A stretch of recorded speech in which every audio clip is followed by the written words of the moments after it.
Good evening, everyone. Welcome to our knowledge sharing sessions as organized as part of the HR Carnival from NIPM Kerala chapter. Before we get into the session, we are part of the NIPM Kerala chapter's audio room sessions, where we continue to do knowledge sharing sessions as part of our weekly series. Uh, NIPM Kerala is one of the most vibrant chapter across the NIPM chapters with close to 1,200 plus members and 27 plus institution membership. Every year, as part of the summertime between March to June, the team comes together as part of knowledge sharing and awareness as part of Summer Carnival. A brief about Summer Carnival: there are five different work streams that comes together. There is a dedicated work stream which is trying to ensure we bring in the best talent of women talent as part of launch or initiative. There is a work stream which is focusing on trying to do the knowledge hunt among the uh, B school graduates. We have a work stream which is trying to ensure that we upgrade the HR skills through business quiz and forums. We do have a dedicated work stream which is trying to ensure we bring the best of DA talents as part of the DA internal competitions. So watch out our Kerala chapter streams for more updates. And we are a part of the knowledge sharing audio room sessions, where from starting from March, we have been regularly doing sessions on a weekly basis, and we are glad that we are meeting for the 12th consecutive week, where we ensure that on a weekly basis, we try to bring in some of the evolving trends in HR and bring us all up to speed of the emerging trends. To go into the session for that today, we have brought in a very interesting topic, which is one of the most trending from an HR point of view. Any HR knowledge sharing sessions or any articles that we actually read, one of the things that we actually continue to hear is what are those declining skills in HR and what are those increasing skills in HR, right? There are a lot of articles we hear about technology will take a lot of job, and what will be the kind of roles that HR will do, what are the kind of skills that HR should upgrade and ensure that they prepare to be relevant in the industry. So one of the most talked about skill is ability to coach others, coaching, right? Formal coaching sessions is one of a key skill which is believed that it is relevant from an HR point of view to be relevant in the industry. Not only that, whenever we come across any successful organizations today, if you go through some of the successful initiatives they take up in their organization, their ability to coach the leaders becomes a very prominent skill. Companies which follows a coaching culture has proven to be successful in many of the change management, reorganization, or any of the successful initiatives that we take it through. So wherever we come across one of the successful articles of key industries, we continue to hear coaching as a key skill, and coaching culture takes us forward. So talk about that, how the formal coaching avenues takes shape. That's why we have brought in an expert to us as part of the session today. To introduce our speaker today, we have with us Subash CV, who's an executive coach and an ICF mentor coach. For the benefit of newcomers, ICF is International Coaching Federation. Subhash comes to us with close to 30 years of experience in both corporate and business world, leading and mentoring teams across ages and geographies. He has worked in different parts of India as well as in West Asia in business leadership and P&L roles. As a leader, business owner, and mentor coach, he has consistently created coach-centric workplaces. Some of the credentials: he is an international certified coach, master certified coach. We call an MCC. Somebody is called MCC when they have close to 5,000 plus coaching hours of experience. So we have Subash with us, who has joined us today with close to 5,000 plus coaching hours, grooming executives, leaders, and professionals. Not only that, he has also been running an institute through which he has been able to train many other upcoming coaches. To give in terms of numbers, he has trained more than 350 plus coaches who have been trained and mentored through International Coaching Federation programs, when Subhash has been a mentor for many of the industry people in the industry, right? He has been executive coach for many business leaders, and he has been working with many global brands. Some of the brands, if you have to look at it: Ford, Water Inc., Adobe, Saint Gobain, Flipkart, National Commercial Bank, TCS, Tata Motors, L&D, Schneider, Eicher, ICC, and many others. The list is definitely evolving, as Subhash is actually a very senior person in terms of coaching in India and in many parts of the globe. He's part of the Coach to Lead at Organizations for Leadership Teams, an L&D program which is based on coaching and mentoring competencies in ICF and EMCC and related concepts. There are many more credentials that Subhash has earned, which we can definitely pick from his credential.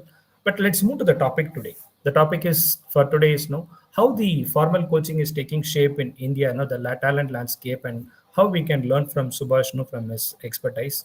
So with all Respect, Subash. We invite you to the forum today on behalf of NIPM Kerala chapter. Thanks for taking time today. Participants, what we will do is we will allow Subash to share his insights with us for the first 20-30 minutes, and then we can invest the last few minutes for a Q&A. So let's all know it's all here, Subash, that we would like to hear from you for the day. Hello, hi. Am I audible? Yes, Subash, loud and clear. Thank you, Murli. Thank you for that kind words introduction. I can see some friends here already. Good to see you, Vinita and others. It's always a pleasure to connect with industry leaders. I want to acknowledge all of you who are here. For making a choice to be here over 10 other different conflicting priorities that might be pulling you in different directions, including professional and personal.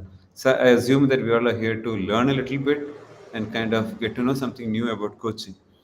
Uh, I have a short presentation, just to get some initial thoughts, but I am also more interested and curious to hear from you all the questions and answers. I'll try to present.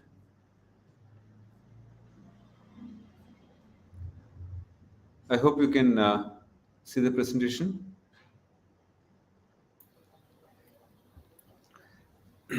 So I'll run through a few slides, and Murli, if there is a lag or anything, please do come in and interrupt me. Yeah. Sure, Subash. We see the presentation is coming up. Maybe we'll give a second. Okay. Just let me know once it's come.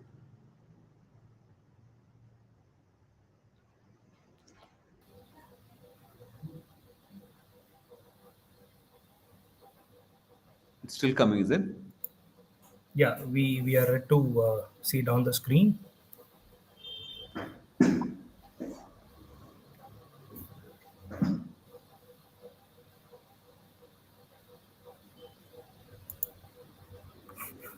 Yeah, I think someone at my office is able to see. So I'll start Okay, anyway. It's not critical in the interest of time. So once again, thanks NIPM chapter, Kerala chapter leaders and friends here for inviting me. It's always a pleasure to connect with such a vibrant chapter. You said for the 12 consecutive week you're running this educational program. Oh, I think the presentation is gone. So there's some technical snag. Anyway, I'll run through the presentation and then hopefully I'll share the presentation. You know, a research by Gallup in 2022 said that the number of people who feel actively engaged at work is around 21% of the employees surveyed. And 21% employees surveyed means 79% disengaged, actively disengaged or passively engaged. We would always look at this. You all are, most of us are here HR leaders or business leaders. You would look at the impact that would have on the business.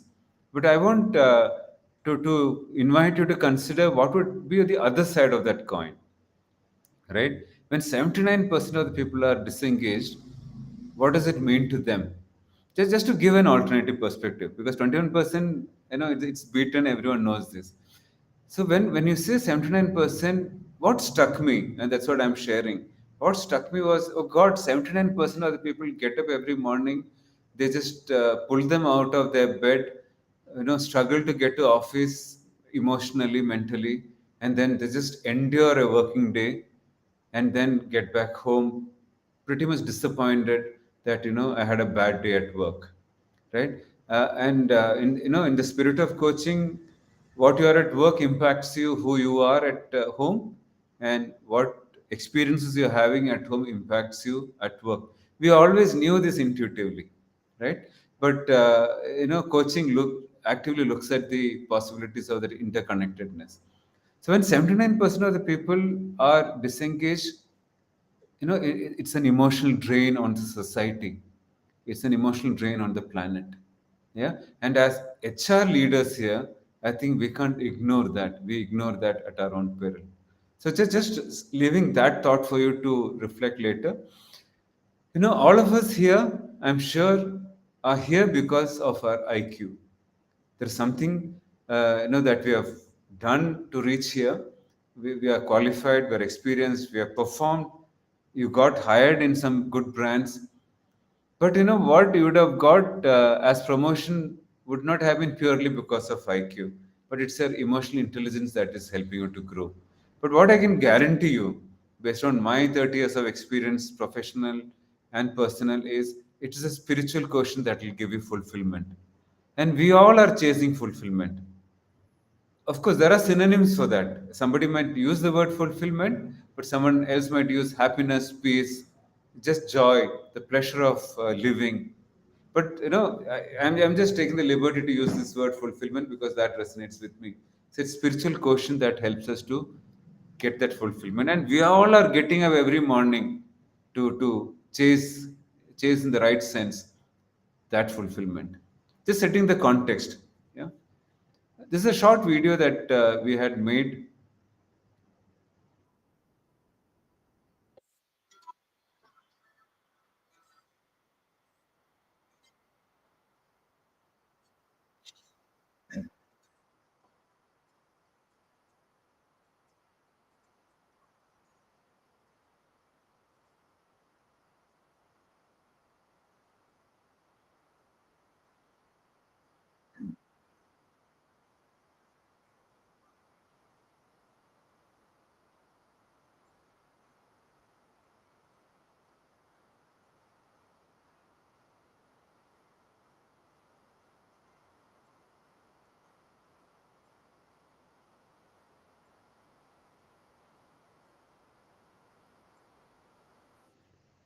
I understand the video is not playing, so I'm just pausing it. I'll share the video on the NIPM LinkedIn page.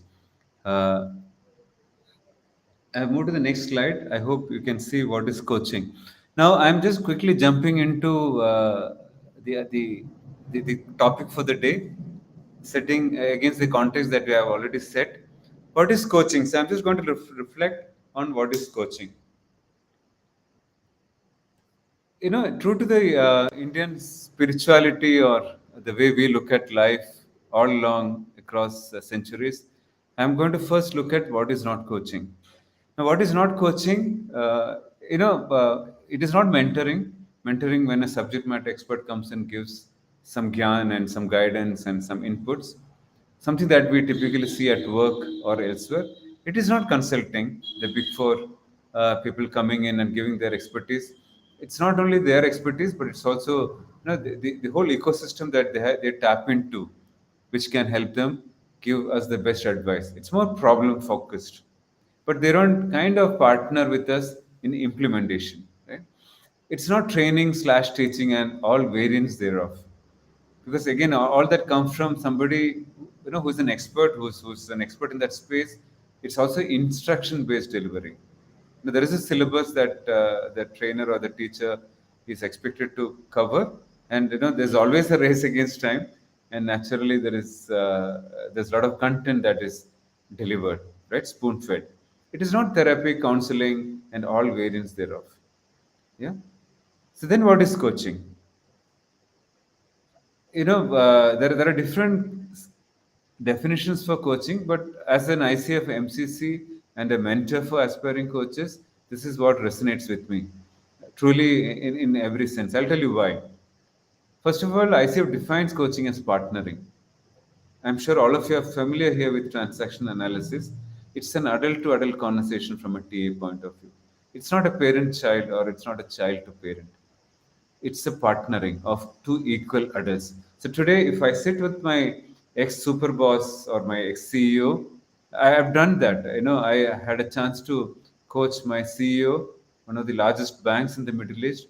He said, "Coach me," and and he brought up something that was very specific to him, to his career. He said, "This is a topic," and I took his permission. Boss, I'm going to wear a hat of a coach, and I'm going to talk to you as an equal partner or as a friend, not as a former subordinate. Are you okay? He said, definitely, that's what I want to have.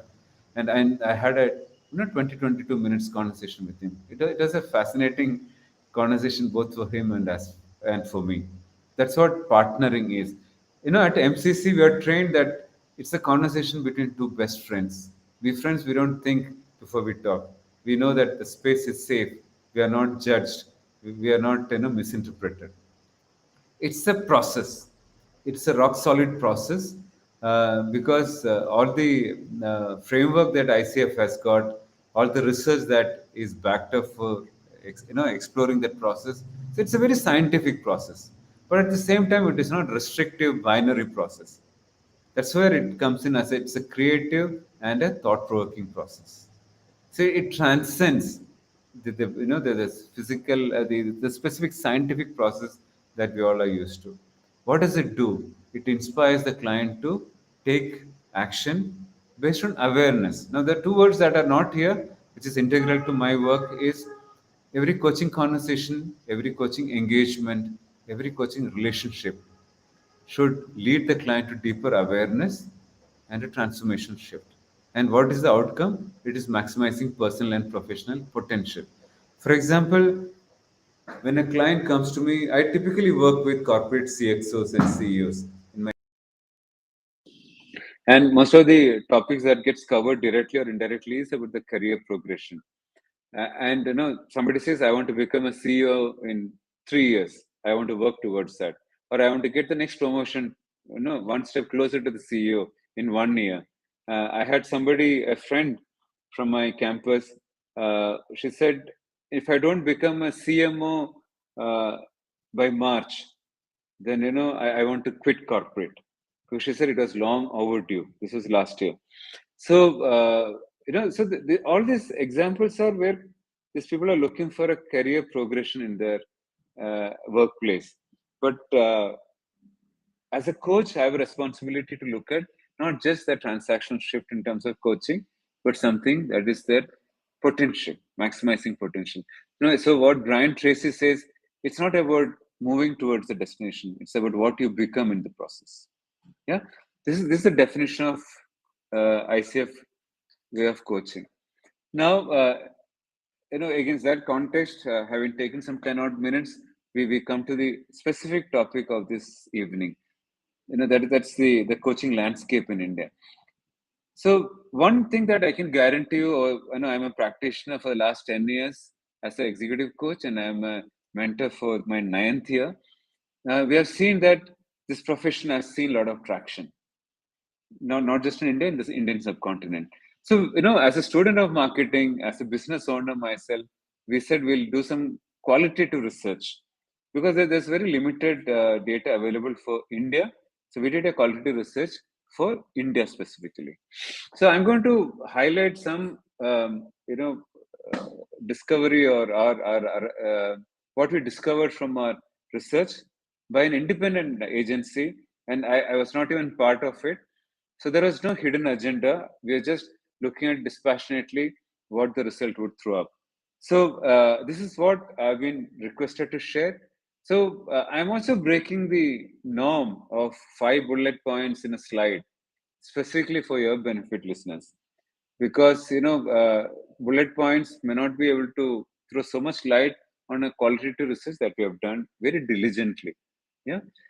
So the keywords are what I'm going to focus on, and that is my bullet point, but the whole slide is for you to review.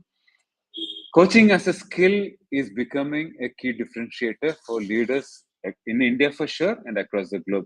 Murali made that opening remark saying that how critical coaching is for leaders, and our research also validated that.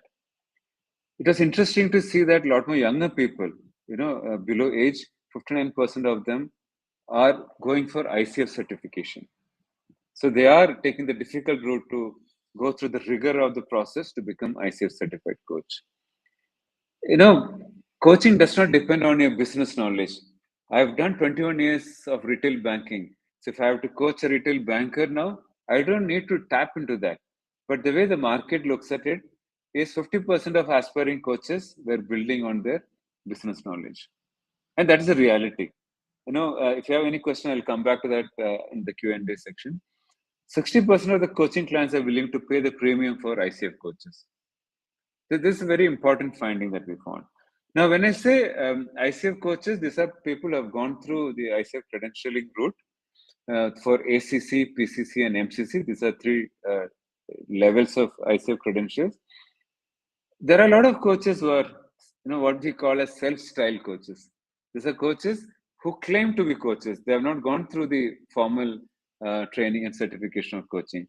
So we are also directly making comparison between ICF credential coaches and others. And an average engagement of coaching is around 3 to 6 months.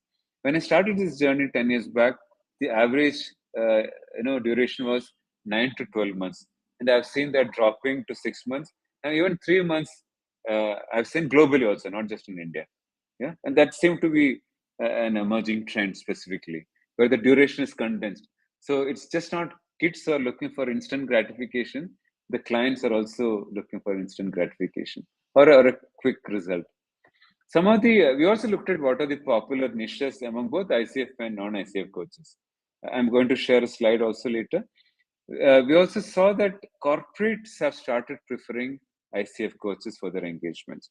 Now, why ICF becomes more important as we see the evolution is that I'm not here to sell ICF, by the way, right? I'm just presenting the facts that we discovered. ICF does not need my help to hard sell.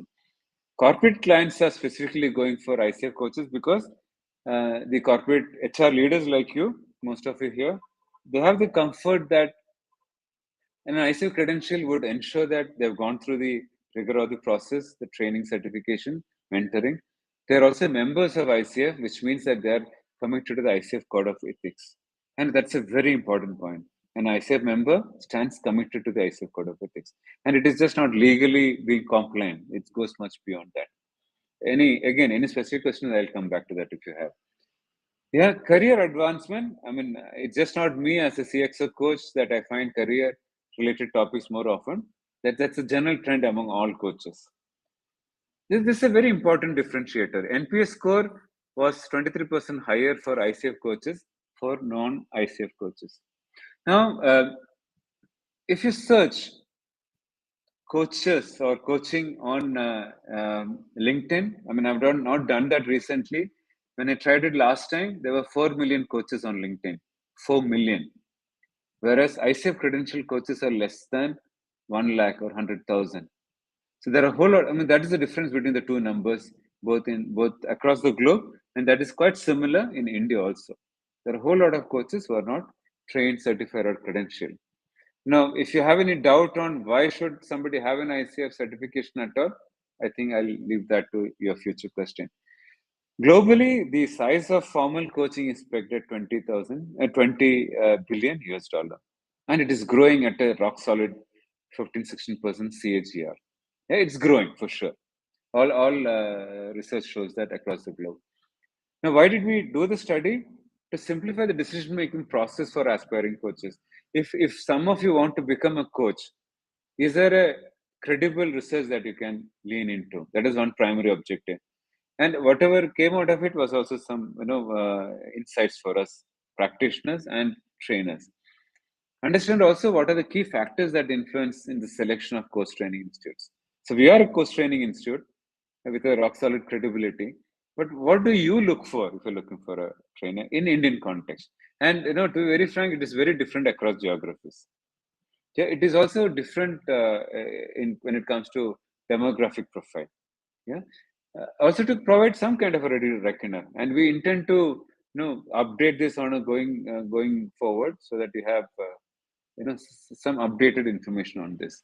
Now, ICF does global survey every year, but ICF does not pick up specific geographies. That's why we chose to look at the Indian market for the benefit of all the future coaches. Now, a couple of highlights. Now, again, don't go into the smaller details of this. Just look at the helicopter view of this. 1 out of 3 certified coaches are full-time coaches, but the self-employed coaches and salaried class are also closely behind.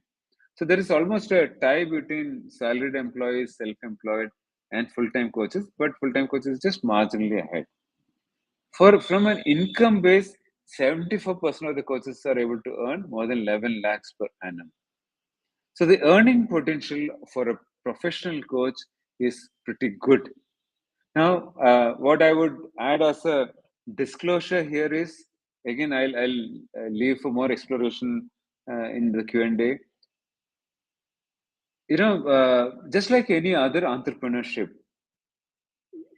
just having an ICF credential does not guarantee you are flooded with business. You have to take care of the business side of coaching. Yeah. So very few institutes have the capability to do that. So those institutes who are able to do that are equipping their coaches better to handle the business side of coaching. And as I said earlier, 36 to 45 years is the average age to become a coach. And for me, this is very good, right? There are still people who are looking at coaching as a post-retirement activity.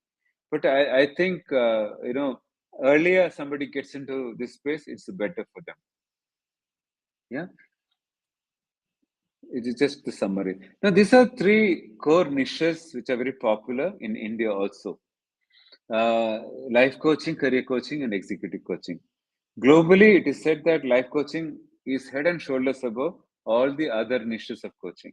But globally, executive coaching is the number two. But in India, we found career as number two. Not surprising, right? How much importance we give to career very often more than everything else in life. Yeah. So it was a surprise that it was different from the global study. But then stepping back, looking at all our friends and colleagues and others whom we know, I think it's pretty clear that we give a bit too much of priority for life coaching. These are the other niches. There's a life, career, and executive. Then, just for your academic interest, wellness coach and relationship coaching, performance coaching, spiritual coaching, millennial coaching, and team coaching.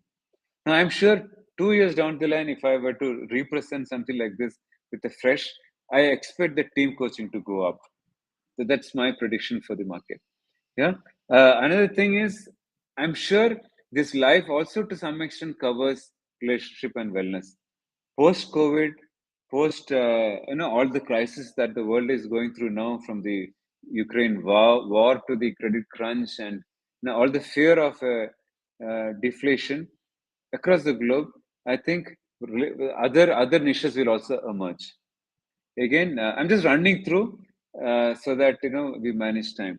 These are the other interesting topics that typically come through. Career advancement, again, head and shoulders above the others.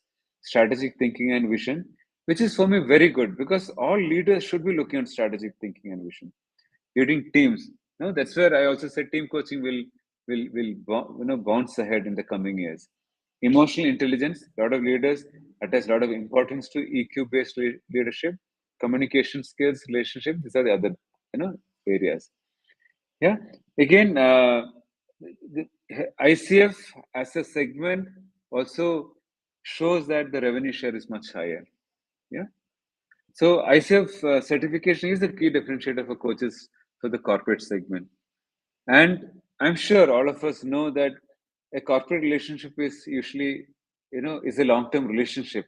It takes time to break into a company relationship, but once we enter, we deliver. I think the stickiness is better in the long term. So corporates prefer ICF certified coaches. Why we should be looking at ICF? Yeah, again, corporates are looking for ICF. That's pretty much some of the slides that I wanted to run through. I'm switching back to the main slide. We still have a good half an hour plus to look at Q&A. Yeah. Happy to take questions. Anything, this is a learning space. I'm open to challenging, open to question, right? Anything that you don't resonate, happy to answer. This is where my expertise comes in. So before we get into Q&A, thank you, Subash. It was comprehensively covered in terms of talking about the key fundamentals of coaching, making the difference between what is mentoring, coaching, and the jargons which typically we tend to duplicate or interface in terms of the understanding. But thanks for the clarity and giving that ICF definition of what coaching is all about. Having that partnering, thought provoking, and ensuring that it's a creative process through which we are able to get the best out of the individual, maximizing somebody's potential. That was a very Yeah. uh, refreshing way to understand how ICF defines coaching. And thanks for taking time also going through the study and then sharing some of the insights to us. Right, I'm sure most of us who are in the HR profession could resonate to where it applies to us and how it could do. So participants, the time is now open for a Q&A. What we would invite is whichever medium that you are attending our sessions today. Feel free to post your questions in the chat, and we will be able to see it centrally and then take it a shot. So by the time we receive some of the questions, Subhash, one of the question that we can try to understand is you did share how the formal coaching avenues started India and how it is taking shape, right? How do you see the concept of HR as a profession, right? And then having the right balance of coaching, because as an HR professional, 10 times we tend to do a lot of do things to the organization. Sometimes coaching becomes a key hat, right? So how do you see HR coaching as a key skill from an HR point of view from your experience? Yeah, thanks, Murli, and thanks for the feedback on the session. For me, human resources um, is integral to anything that we do. So all leaders at some stage, in some way or the other, are touching people. I even use this hashtag, planet, people, and profit. I mean, there's somebody I've done 21 years. I've been chasing top line and bottom line in my professional role, the corporate sector. So HR as a role is still evolving, just like any other space, right? Not just because of AI and ML and other stuff, but there's a shift in consciousness. The millennials who are entering the workspace, the Generation Z who are entering the workspace, will not accept the leadership style that I've grown used to. Right? We thrived on command and control. That will not work with the future workforce. And what is the best way? I feel one good solution is coaching. Now, there is a brilliant article by Dr. Daniel Goleman, which I keep referring to. Somebody has heard me before. This could be a repetition. He talks about in that article there are 6 styles of leadership. One of them is coaching, which is least practiced, least understood, or very, very much misunderstood, and very difficult to practice. It's not easy to practice. So, as HR leaders, or even any other leader who are dealing with people, and I'm sure every leader is working with people, this coaching as a skill becomes very critical. Because, why I brought up that Gallup study is that 100% of us get out of the bed, we want to make a difference. There's something that we want to touch lives, we want to do something valuable, something that is useful, right? If the workspace does not give for various reasons, the culture of the organization, the toxic boss that somebody has, or the toxic team that we have, or the industry that we're working on, or the place of work, right? For example, it's a nightmare for a lot of Bangaloreans to commute between work, but otherwise, everything else is beautiful about Bangalore. So there's something that is deprived from getting that holistic experience for the leader, and to that extent, thankfully, this hybrid working, partly work from home and partly work from office, is also very important. At the peak of COVID, one of the HR leaders who has gone through a program said, "Today I'm not even just an HR leader. I'm not just a corporate executive. I'm also a therapist. I'm also, somebody who's ensuring supply of medicines and vaccines, even delivering essential commodities for, the families who are affected, families of our employees who are affected." So the role of HR is evolving. That is one side. I know I might be repeating a lot of things that you're aware, at least in the background. But for me, something that I really want to, with your permission, with all humility, also challenge is that it's time that HR also had that chair at the table. A lot of HR leaders are very comfortable to chase the goal of just becoming a CHRO.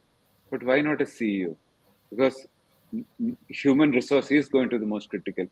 So whether you want to become the senior most CHRO or make an impact in the industry as an HR leader, or want to move beyond and take bigger roles in the corporate, including CXO and CEO, coaching is critical. The reason is, while we are achieving the goal, we are also chasing helping others to grow, helping others to become better, helping others to move towards their potential. And future employees would choose that as a primary differentiator before choosing the workspace.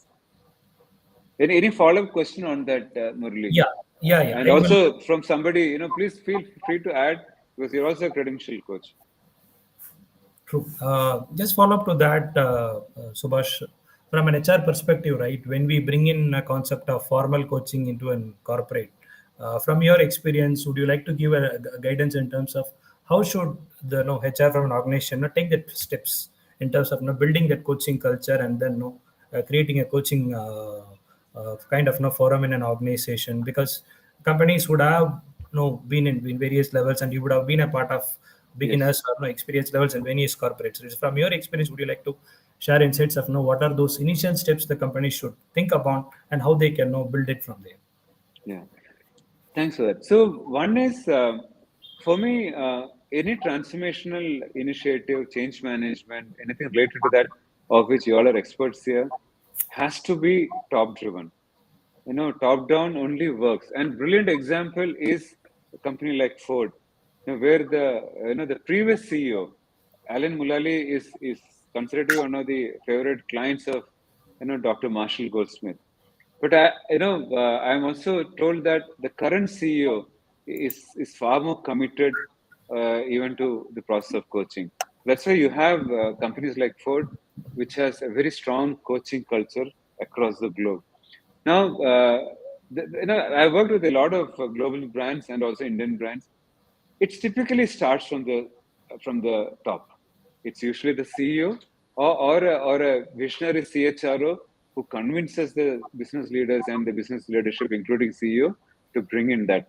A lot of organizations don't bring it with an agenda as change management or transformation shift, but they just want people to experience coaching. Now, the more we taste coaching, both as a leader operating as a coach or employees reporting to them experiencing coaching, there is a high level of acceptance. Just simple example. One of the coaching competencies that we train aspiring coaches on ICF methodology is listens actively. That's a competency. Or coaching presence. Now we all know about communication is all about listening, but as a corporate executive, as an MBA, the way I experience listening in my coaching space is very different. Similarly, presence. We all know about executive presence, but are we truly present in a distracted world today with all the gadgets and all the pressure? So, coaching skills help us to truly shine as a true leader. So, to summarize, in response to you, it has to be top down. It's good if you have a long term perspective to change management, because there is this popular quote that I keep sharing in all our training programs. Coaching is a universal language of change and awareness, I guess. It's attributed to CNN. But change will happen only from coaching. I know a lot of leaders who have gone through mergers and acquisitions from both sides. They take somebody in or they've been taken by somebody. Integration does not happen because there is no coaching approach. Now, I'm not promoting coaching also here, but I'm just talking about the coaching approach, which is far more empowering. You're listening more. You're empathetic. Empathy or emotional intelligence comes naturally for leaders with coaching skills. So to that extent, any change management will be incomplete without a coaching approach to leadership. Now, a quick addendum to that is, I'm not talking about coaching the world typically understands, including a lot of HR leaders. Everyone thinks I know what is coaching. Everyone thinks I am already a coach. That's why there are 4 million coaches on LinkedIn. But I'm talking about a professional coach who has gone through the discovery process of what is coaching. Yeah. Yeah. Back to you, Murli. Yeah, so there are a couple of submitted questions. Thanks to Anirudh and Yuti for your question. Maybe I'll start with Yuti, then we'll come to Anirudh. So, in terms of as an HR, if you have to build in that coaching culture in organization, we need to definitely put a business case, right? So, how can we prove that coaching is important to business leaders? I mean, I'm sure it comes from a typical HR ad. How can we bring that coaching program into a company? Your thoughts, Subash, to that? Yeah, a good question. Thanks for that, Diti. So there are enough research, and all these research reports are available on public domain on the ICF website. how the transformational impact happens when coaching interventions can happen both at one-to-one and also for teams. So the shift not only happens at a behavioral level, at a leadership level, it has actually has created benefit in terms of business numbers. Now the CEO that I mentioned earlier, that was a team coaching engagement which had a component of team coaching, and also I coached individual leaders. It was a 1 year engagement, 2015. There, of course, the CEO called me and asked me to, quote unquote, help his auto finance team because I come from an auto finance background. Now, what happened there was they had 3-4 parameters as my coaching engagement goal. The first one was percentage increase in sales. Number 2 was percentage improvement NPS score, service score. And I was, just into my third year, 2013. So just second or third year of my coaching practice. So I resisted saying that, this is all about behavioral changes. We're talking about human transformation. Now, how do you want to pin it down to business? But they said all that is fine, but it also has to become business, some numbers, right? So, Giti, that is one answer to you. The goal should typically have business parameters. I'm sure a lot of fellow coaches will not agree with me on this, but ROI of engagement cannot be pure, behavioral changes. It has to transform into top line, bottom line. No? So to that extent, having business goals aligned with this transformational shift is one way to convince the business leaders, because they always will be under pressure for quarterly performance of of top line and bottom line. You can't take that away. That is the tragedy of corporate, right?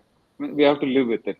So bringing in that business component to the coaching engagement as an outcome is one important way. Now, both HR leaders and from our side, practicing coaches like us, we resist the temptation to articulate what are the ROI measures. Now, I've got one-liners from some very evolved organizations saying that just sharpen the leadership quotient of this leader. One line. No, I resist that. So when somebody asked me to include sales and NPS score, I resisted. I wanted to balance that. But when this go to the other extreme, these are very evolved organizations. I said, give me some numbers so that when the client moves from A to B, both the client, the coach, and you as a stakeholder know that as a client made the shift. Behavioral changes have to be integral to it. So it's about setting some goals. Now, the disclaimer here, Dipti, is that transformation is long term. That's a reality. Transformational impact happens over a period of time. That's why the American author says transformation is not easy as the butterfly. Yeah. So to that extent, we need to mix the long-term impact of a short-term engagement. So when I give the examples, somebody says, I want to become a CEO in 3 years, and the engagement is for 6 months. But at the end of 3 months, typically, the client knows, am I on track to become a CEO in 3 years? Yeah, the client might become a CEO in 2 years or might take 4 years. It's not the duration of time, but it's the process that takes over. Yeah. Diti, I hope I can say thank you. Great insight. Yeah. If any follow-up question, happy to come back. Yeah. So just But we talking. have to prove. It's a great question. Don't avoid, from proving it back by numbers. Sorry, Murli, back to you. No, I was just about to say that, not topping up to what Jyoti did really ask a valid question. Uh, what typically also happens is once a company starts a coaching engagement, right? You always have three different people who are interconnected. The HR as an organization, which most of us do in the room. You have those CXOs who will be a part of the coaching journey, and then you will have certain executive coaches who will be a part of the journey. They will be working with the CXOs. What is the typical hat that HR should actually wear in that journey when they are actually bringing in a coaching program? They will have a set of CXOs who need to be coached, and then they have identified certain coaches from the market who will be a part of the journey, right? What's the typical hat that HR should continue in that journey from your assessment? Yeah, great question. See, HR has a big responsibility to define why you want to bring in that coaching process, right? Why you want to bring the external coaches, and what is the impact? What is the outcome? The magic of thinking big, the old popular title, or start with the end in mind. It's not easy. It's not easy to define where we want to be after 5 years as an organization or as a team, or even me as an individual. For all of us here, right? Something that I would invite all of you that have you defined what is a North Star? What is your personal goal? What is that personal dream that you're chasing? What is your purpose of life? Having spent 10, 15 years, most of us would have in this space. Right? Most of the leaders that we work with don't do. So one answer to Murli's question is that define the goal, the end goal. For example, when I did a engagement, again a group engagement with a leading bank, they identified the CXOs, couple of middle-level managers, and one or two fresh entries. First job, fresh MBAs, and but they were shortlisted because they saw this. These are the people who are going to occupy critical roles. So one or two from the entire batch had come on board. So I remember that one young guy in the team, when I asked him, "What is your dream for your auto finance division?" He said, "Today we are the least preferred division within the bank to work with. I want us to be the most preferred division in the bank." Yeah. When I asked the sales said, "What is your dream?" He said, "We want to be the market leader by a big margin, and also backed up by the best NPS score."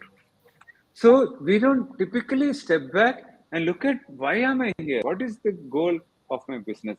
And HR can partner with the business leaders and other stakeholders to define that. Now, it need not be constrained by the strategic objective of the organization. You still have to look at. I mean, two quick examples. I mean, I'm backing these examples to kind of support my case. One organization had an X number, right, as their 2-year goal. Now, when the team got together and we worked together, they had 2.5 instead of doubling the business, 2.5 as their goal in 2 years. They just unilaterally took and informed the management that though the goal from the management is 2x, you are going by 2.5x. Because the idea was that if you chase 2.5, we'll comfortably cross 2. And they're also seeking the commitment from the management that to go for 2.5, you need to give this. And I also played the catalytic role, including the CEO, saying that this is some of the additional support the business needs. Just 3 months back, one of my US-based CEO, a founder CEO from the IT sector, moved to the US, started a startup. He hired me 2-3 years back, saying that I want to get on a 5-year journey to grow the business 10x. When I just met him recently, he was in India post-COVID. We met up for lunch. He said, "I'm comfortably on that track, but I've increased my goal just unilaterally." And to be very frank, he had set very audacious goal based on the industry that he was, his background, his trajectory. And he said, "I'm comfortably above that." Now, what he has also done, something very valuable lesson for all of us here. He said his goal also was to be debt free by 2023. He said, "I have not gone debt free because I have some loans which is at ridiculously low interest rates. So I'm just sitting on some cash, but availing this credit because I'm getting it at almost a nil rate." Yeah, and that is the adjustment the leader has made. So HR should set audacious goal, and I would invoke here Jim Collins from his great work on Good to Great, saying that we don't set audacious goals. We don't move out of the comfort zone, especially HR leaders. The finance guy would comfortably put a number based on an Excel, but do we put an audacious goal as HR leaders based on human potential? That is a starting point. I will top up that with a question from Ajish. Many times, what will also happen is we may start up a flagship program with a bang with a lot of branding, and then it takes a shape. But beyond a point, sustainability becomes a challenge. So, putting in the question from Ajish, how can companies actually sustain the coaching culture as part of way of working in an organization? Yeah. A cultural shift or cultural transformation can be slightly slow process, painful process, but if you're committed to the process, if you're committed to the process, the result will happen much faster. You know, we are in the middle of IPL season. I heard Harsha Bogle say recently about MS Dhoni. MS Dhoni's greatness as a leader comes from the fact that he's pretty much not chasing the outcome at all. He's just a process driven guy.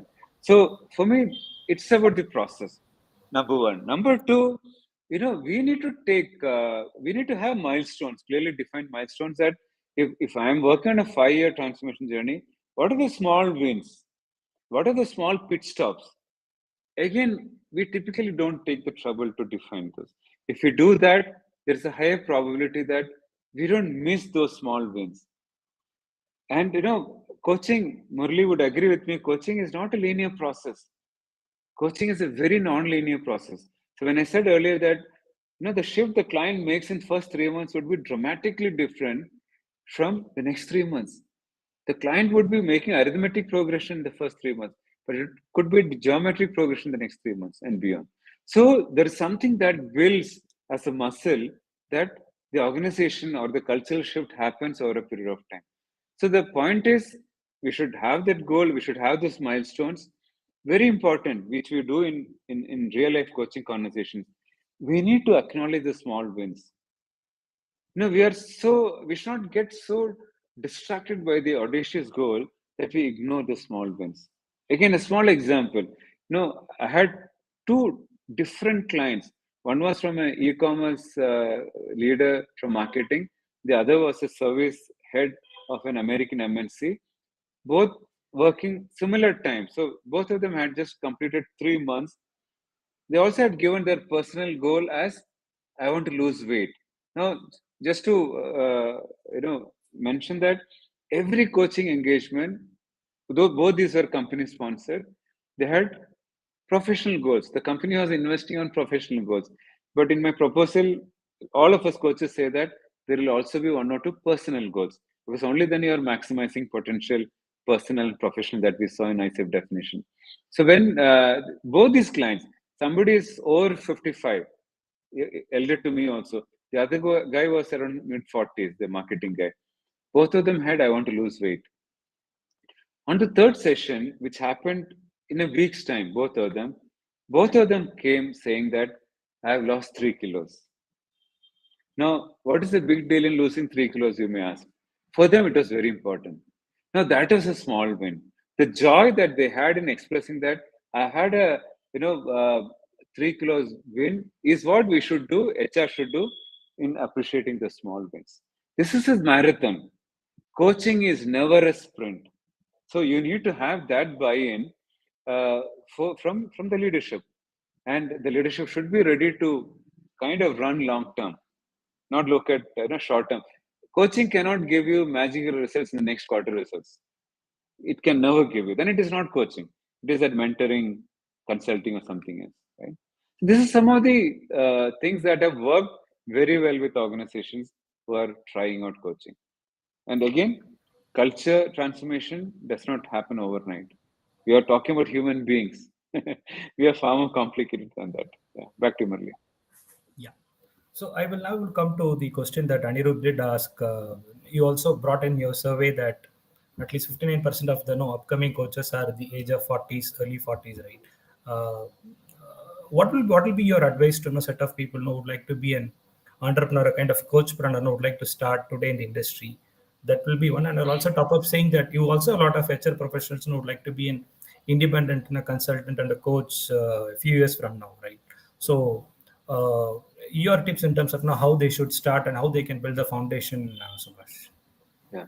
So the answer to the first question, there are three elements. Some of my sharing of screen is not working, so I'll not share. I have a golden triangle image. So just visualize a golden triangle, a pure, beautiful, shining golden triangle. So the top left angle is about coaching skills, how you learn to coach. Now, you might be an XLRA alum, you could be a Harvard alum, all that is fine, but it is the coaching that ICF gives you is very different. So you have to learn that coaching skill, backed by coaching model, coaching tools, and other skill set. The other angle I refer to as the business of coaching. So when the question is on what a coach entrepreneur should look at, for me it is finding the balance between both these. You should become good at coaching skills. Only a good product can be marketed well. We know that, no? So similarly, you have to be an exceptional coach, then back it with marketing. This is something that I learned from Marshall Goldsmith. When I met him at Dubai, he said in 2014, again 1 year into my coaching, he said a lot of good coaches struggling to make money. A lot of average coaches making a lot of money because they're doing the marketing good. You need to balance this. So right from the first day of your coach training journey, start working on your coaching entrepreneurship, the business side of coaching. And when we train coaches, we do it. There's a 10-point formula that we invite them to start working on. It is plugged in at different stages of the journey. It starts with what is your coaching niche, what social media would you do, what website you should do, and what is your typical client, what problem are you trying to solve as a coach, and your website and SEO and other things, right? Your content marketing. So we kind of help the coaches to progress slowly. Again, an example I always give is that you may be a chartered accountant gold medalist, you may be a dentist gold medalist, but if you want to set up independent practice, this is not enough. Your skills, you have to back with coaching. The business side of coaching, your branding, your entrepreneur skills. So nurture your branding and entrepreneur skills. Now, don't take this belief that I don't know sales, I'm not good at marketing, I have not handled business. HR professionals wouldn't have managed business. We all are selling. Daniel Pink, famous author, one of my favorites, says, we all are in sales. Even a child is selling. So just keep that bluff aside and start working on what I can do. Seek help. Now, just to close the triangle, what is on top is, the deep work that we do. If you're successful as a coach, you're a good coach, that doesn't end there. As an MCC with 10 years experience, I can say with all humility that I am still a student in this journey. If I don't retain that humility, it's the death of the coach within me. Yeah, that is the first part to answer. Balance all the three, whatever it takes you to succeed on all the three parameters. On the second side, more for the HR professions, Murli may not agree with me on this. I feel internal coach is an oxymoron because an internal coach is party to the story of the politics of the organization, everything, and the client does not trust you totally as they would trust an external coach. So there's a lot of merit in becoming an entrepreneur coach, but take it up when you are very sure that you're ready for that entrepreneurial shift. As an entrepreneur for the last 10 years, I can also tell you it is not easy to become an entrepreneur, especially if you've had a good run in the corporate sector. But every morning when I get up, I know that I'm touching lives, one life at a time, whether through my coaching or mentoring coaches, right? And I have survived 10 years as a first generation entrepreneur from my the extended family. My dad was in army, all my uncle aunts, they all are teachers or bankers or in the services, army, navy, air force. So we don't typically come from a typical business background. So I have survived. So if I can survive, every one of you on this call can survive. So it's about taking that plunge, get the skill set, certification, work parallelly to become to manage that entrepreneurship, and also additionally look for collaboration. This need not be a journey in solitude. We can always find collaborators, and we are not very good in collaboration in India. One of my mentors from overseas, from my MCC journey, she asked me this, and it was very shameful for me to hear this. She asked me why coaches in India don't collaborate. She's one of the best mentors globally. There is no judgment there. It was a reality. So frankly, I've taken it as a challenge just within me that, we do encourage nurture a lot of collaboration within at least our alumni community. These 350 coaches that, I've been blessed to, touch at various point of time. Any follow-up question that from, who are asked at Anirudh and the other person, then, I think Pranati, yeah. Yeah, I think we are on top of the hour, Subash. We do have Yeah. one more question in terms of how do you establish ROI of coaching or mentoring organizations. believe that you covered that Yes, of partially course. in earlier sessions. So what we really saw in the last 1 hour is in terms of understanding the fundamentals of coaching and how International Coaching Federation actually defines coaching, and then really good insight in terms of only 21% of the people actually feel fulfilled when they start the world. I mean, for all people who are in HR, we speak about employee experience, right? And this statistics does show a different insight in terms of what is that we need to relook, and how SQ, the spiritual quotient, could make the difference between IQ and EQ. That was a very powerful start we did see in the start of the session, and very practical insights in terms of how business could be differentiated, having a coaching culture, and how people at the age of 40s are today looking at formal coaching than the retirement phase, which was the pre-era, which you did definitely share to us. And then the formal coaching industry, I mean, that's a good news that you also were able to quantify that it is growing at a phase of 20 million. So which means that 20 billion. the 20 billion USD, which means that there is a lot of return on investment, which partially answers Praniti's question as well.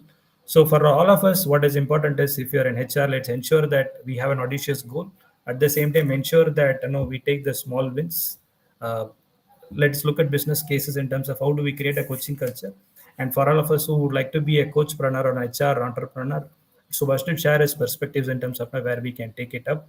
So please watch out for recordings team if you have joined us a bit late, and it is available in our social media forums. And if there are any questions that you think you would like to cover it more, feel free to tag Subhash and take it up in the social media. Please do. Subhash and his Yes. team will be ready to share with us an insight. So on behalf of NIPM Kerala chapter, thanks for everybody who joined us today, and thanks Subhash and your team who helped us to facilitate the session today. Any closing remarks before we actually call it a day? Sure. All HR leaders specifically here, you're touching human lives. It's a blessing to be in that role. HR has a very important role going forward. Add coaching to your style of leadership. Let's make workplaces a great place to be. Thank you for joining. All the best. God bless. Thank you, everybody. Let's stay connected as part of our. Yeah. Once again, thanks NIPM for this opportunity. Take care. Bye-bye.